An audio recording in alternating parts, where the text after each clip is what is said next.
Hello, all you fans of the outdoors. You may have seen on my Facebook page or elsewhere, if you're a fan of Outside Magazine, which I am, you know, it's sort of the literary chops of Jon Krakauer and some of our great outdoor writers. This is their May cover.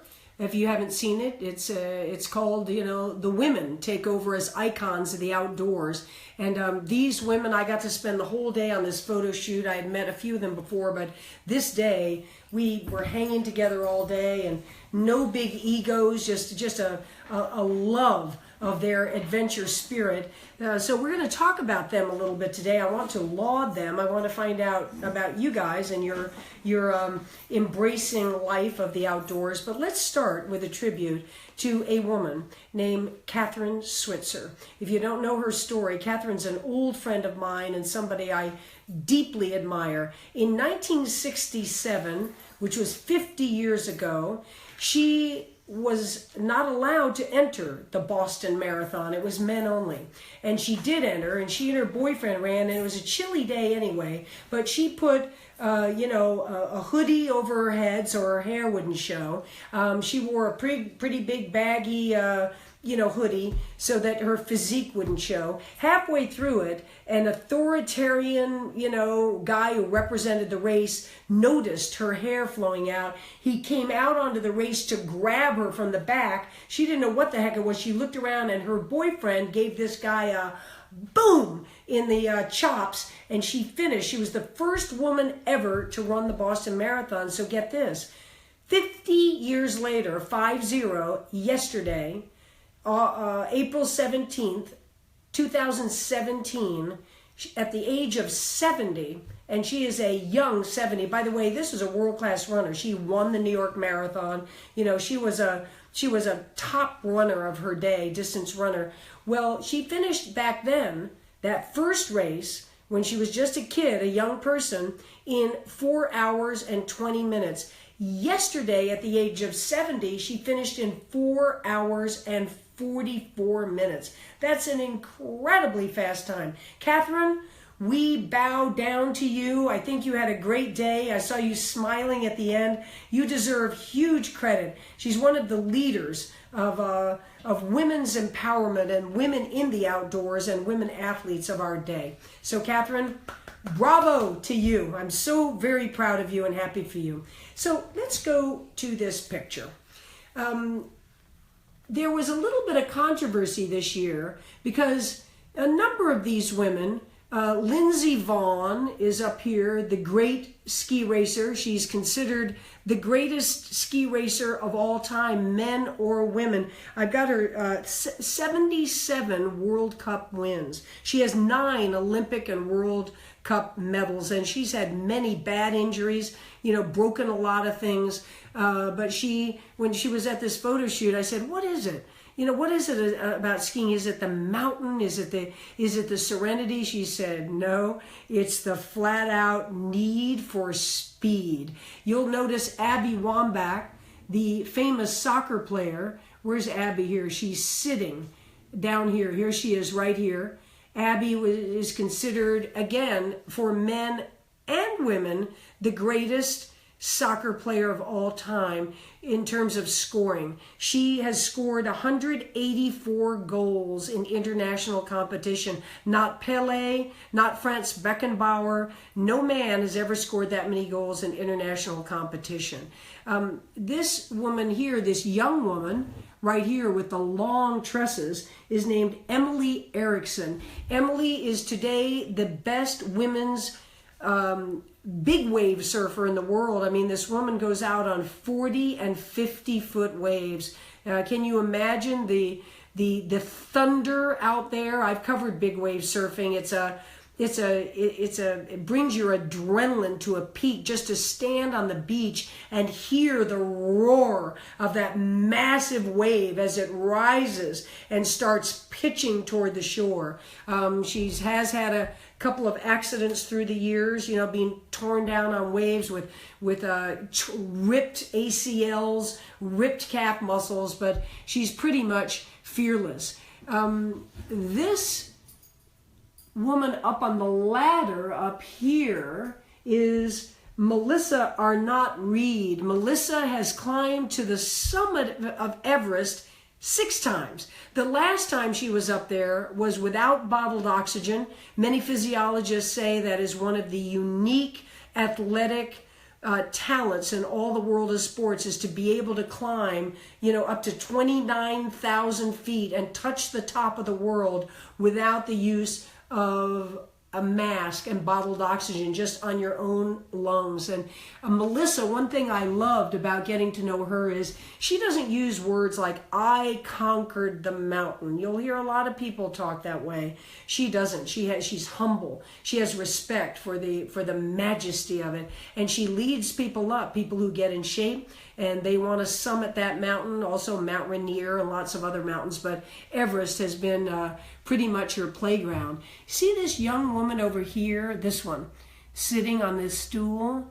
That is a young Nepalese woman named Mira Rai, R-A-I. She grew up in a dirt poor, barefoot Nepalese village. She and her mother used to frequently walk 14 hours to the next market to get rice to bring it home to sell in their town. 14 hours carrying barefoot the big sacks of rice, all over the place. And now she is the best ultra endurance woman runner in the world.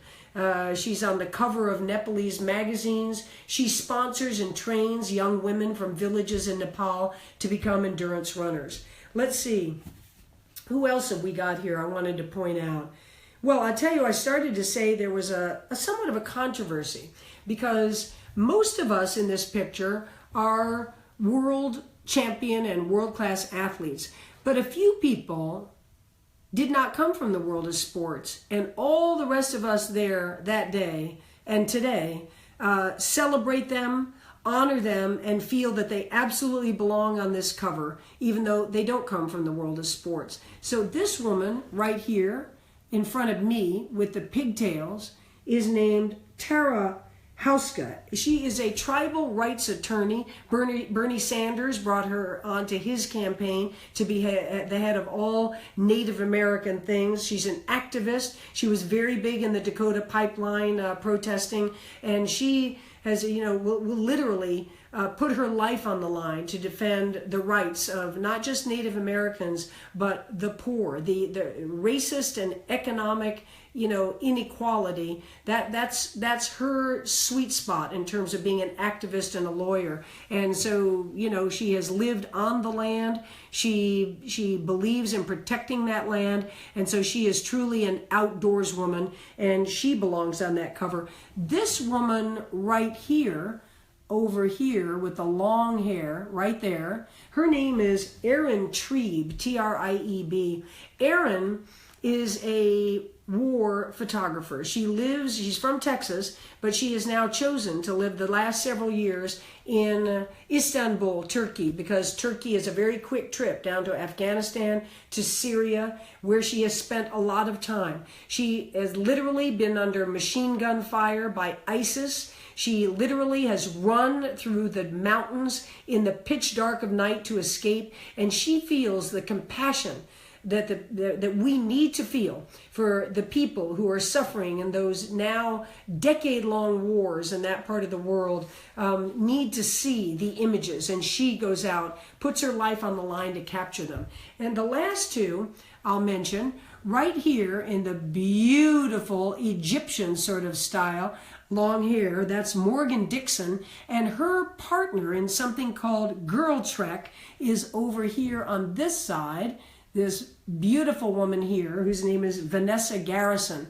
And they don't come from the world of sports either, Morgan and Vanessa, but they're African-American women who at one point were very unhappy with the state of, even in the most educated populations of African-American women, high levels of diabetes, of overweight issues, and they started something called Girl Trek. They just want to ask people to go out and walk 30 minutes a day. They're trying to get 1 million people. As you know, Bonnie and I at Everwalk have a similar goal, not geared toward African American, but all people. And they now have 100,000 people walking. regular, everyday walkers 30 days a year, 30 minutes a day. So I can tell you, it was just a blast spending the day with these guys. We had fun.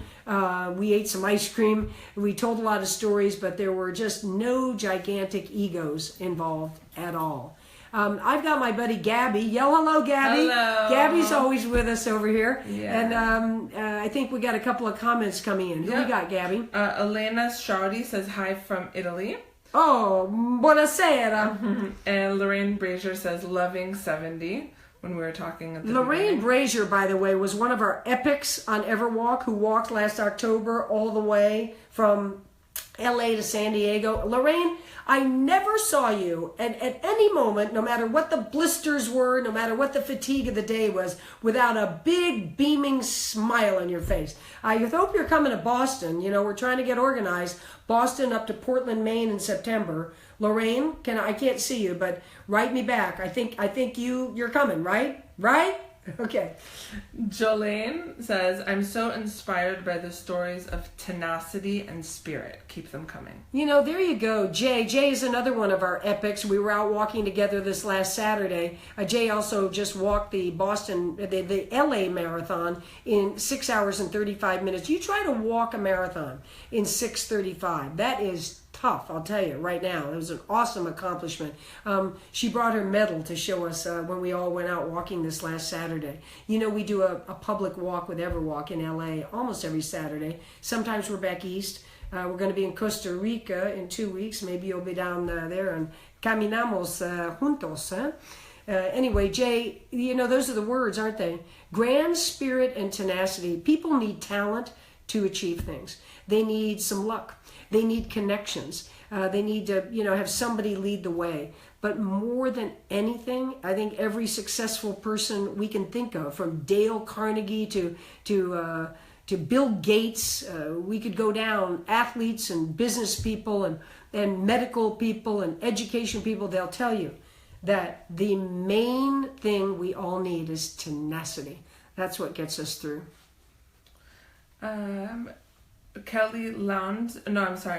Ali Tyler said, I have no idea what you're saying because I'm deaf. You're an inspiration to me. I absolutely love the outdoors and take my dogs out hiking every weekend. And then Kelly Lowndes shared with Ali in the comments about what you were speaking Thank about. you, Kelly. Thank you. And I don't know if you can read lips very well, Ali, but I just made friends recently with Marley Matlin.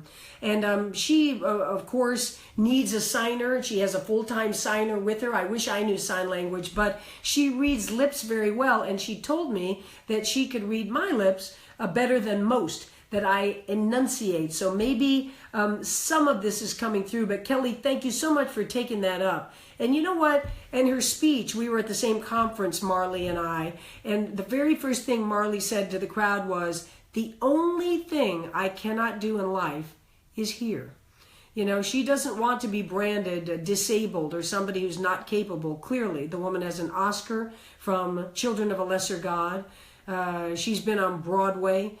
She's tremendously accomplished. She has 4 kids who I guess are pretty terrific. So we're just starting to make friends, and I need to learn a little bit of sign. I need to speak sign. Thank you for tuning in. Lynn Dangona says, Diana, love you. Looking forward to seeing you in Boston. XO, big hug to Boston. Lynn. Okay, I got a quick story about Lynn Dangona.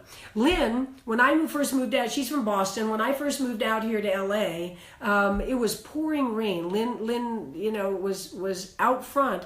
My house, or the house I shared with Bonnie, pouring. I mean, not just a drizzle, it was teeming rain, and she had the hood of her car open, and she was bent over and she was fooling around in there. She put the hood down, a long time, like 20 minutes. I'm watching out my window saying, doesn't she want to come in and do that later? So she comes in, I said, Lynn, why did you get soaking wet working on the car out in the rain? She said, I hadn't noticed, is it raining? Yeah, Lynn, it was pouring. And I just love, you just got that nor'easter spirit. We are coming to Boston, Lynn. I want you to be part of it. Maybe you'll walk the whole way up to Portland. I just drove it last Friday to do the first recon trip. That is some stunning coastline, right? Gloucester, Mass, up to Newburyport, Mass, into New Hampshire, Portsmouth, New Hampshire, up into York, Maine. And, the coastline is just, it's idyllic New England. I want to see you there, Lynn. Bonnie's going to say the same thing. Lynn says, OMG, I remember. She remembers that rain, although she didn't think it was raining. Lorraine Brazier is in for Boston. Lorraine! Woo! I knew you'd be there. Natalie Dorfeld says, just watched Catherine Switzer finish the Boston Marathon 50 years later. Strong women rule. We need to hear more of their stories. Right on. I mean, used to be, wasn't it? Several years ago, we would think about somebody at 70, a man or a woman. We say, wow, that's old. If they're doing anything, if they're just going out to walk the dog, they're pretty darn good. Well, now we have bumped up. We're in a whole new generation. Our generation is not going gently into any good night. So now we talk about 95 and 98 and even 100. Did you just see the last person that we know of in the States anyway, who was born in the 1800s, just died this last week. It was 117 years old, and she was still doing pretty darn well at 117. But now we think of 70 as, don't call that old. And Catherine Switzer, that she didn't just jog along. Do you know what a 4:44 marathon is? You'd be hard put. I don't care how old you are to keep up with Catherine Switzer. Right on. Missy Brennan says, we're in Costa Rica. I will be there and would love to get in a walk with you. Missy, that sounds so great. Well, the first week, Bonnie and I and a couple of friends are going to an intensive immersion Spanish school. So we're going to be living just a few miles outside of the capital, San Jose. It's a town called Santa Ana. We can't hook up there. And then, unfortunately, I forgot where we're going. That last weekend of April, the 29th, 30th, we're going to go down to a beach and do a bunch of boogie boarding and jungle hiking and all that stuff. And that's where, if you're going to be in that area, that we might hook up for a walk. Wouldn't that be fun? Anyway, I will, if you write me on Facebook and I know where that's going to be when I look it up, I'll keep in touch with you. We'll maybe head out for a walk together. I'd like it. Penny Sanders says she loves Outside Magazine. Yeah, well, Penny, write back and say why, because there are complaints by some women that, as had been complained about with Sports Illustrated, that it's a boys' club. There's been a lot of a lot of heavily, the men's gear, men's adventures, men's point of view. But I have been honored in Outside a couple of times. And of course, this cover honors a lot of it. Although I will say that a number of people wrote me anyway and said, really? When the guys are on the cover of Outside, they're in their gear that they do their outside thing in. And now all these women, and some of them are in, close to lingerie. Well, we were given a choice. And there was a big, dressing room. And you could go in. They wanted everybody to wear white.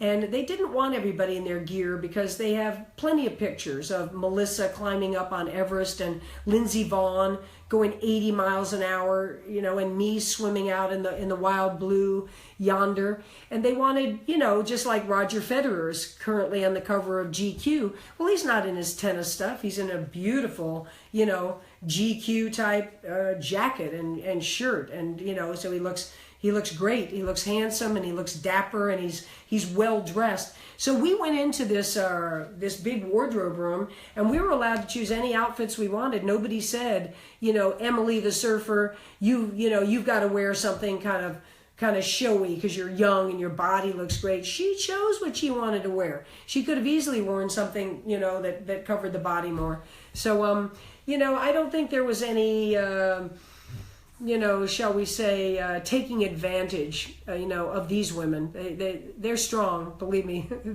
They weren't being patronized on this cover. Connie Thill says, thanks for the push. Connie, you bet. And you know, when I hear back from you, I feel that push. I feel it for myself as well. It's a two-way street. You know, that's what inspiration's all about. A lot of people, I do a lot of public speaking, and I can tell, you know, it moves me that people are inspired, and if they stand up and they cry and they feel something for their lives, and they want to go out and live with that nth degree spirit that I seem to embrace as my ethos. I feel them also. I get a moment when I was with Marlee Matlin in Boston last week. I stood and signed about 500 books, and every single person who came up, you know, it's not long, you don't have a long conversation, but we might get like 60 seconds together, that one person. And I'm just always amazed as to what you can share in 60 seconds, and that's their turn. I hear one woman came up and said, "I've been to hell and back." And I said, "What happened?" And I don't need to share it here, but she has. She's been to hell and back. And I'm just always just gratified that I get a return inspiration from people, and from you as well, Connie.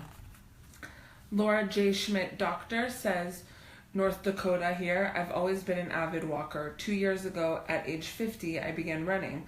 I'm planning my first half marathon in September. You're amazing, not only as an athlete and a woman, but as a human being. Your attitude inspires. Thanks. Well, thank you. Thank you so much, and good luck with the running. You know, most people are, you know, flip it over. They've been runners, and then the knees, the hips, just can't take it anymore. I was an avid runner, and at age 48, I remembered I was at the Sydney Olympics in 2000. I went to run across the Sydney Opera House Bridge a day that I had some time off, and my knee basically buckled. It swelled up to about this big. I never had a big knee problem before. I hobbled all the way back, and my knee had a talk with me that day and said, "Look, you're heading toward 50. You're going to be able to play tennis and surf and do all the things you love in life, but you can't run anymore. That knee has taken 30 years of pounding with fairly fast miles on the pavement." And so I have now become, along with tennis and boogie boarding and swimming and all the other things, I've become a walker. So you're flipping and you're going toward running in later years. Good luck for you, and I hope that your knees hold up. Lisa Wilcott says, "Hi Diana, I love being outside, working outside, anything outside, and I really love the magazine and was psyched to see you on the cover. Just lined up a school to walk with you in September." Lisa Wilcott is an old buddy of first Bonnie's and now mine. She's done so much for us through the years, and she lives in this idyllic little town of York, Maine.